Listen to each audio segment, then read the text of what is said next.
woman who waited at the window. Scary story.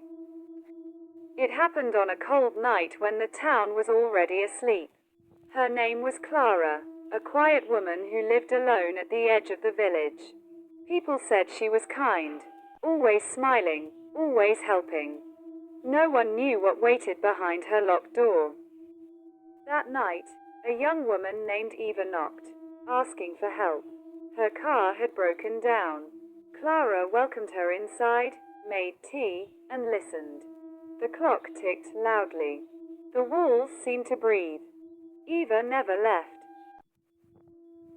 Police later discovered the truth. Clara had murdered before. She chose women who trusted her. She kept their belongings hidden under the floorboards.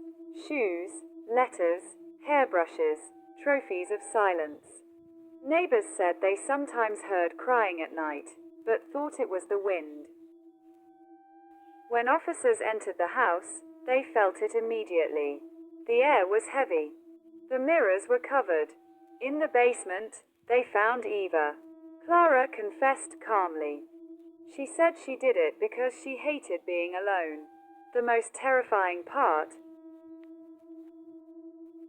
For years after her arrest, villagers still claimed to see the house light turn on at night, and a woman standing at the window, smiling, waiting for someone to knock.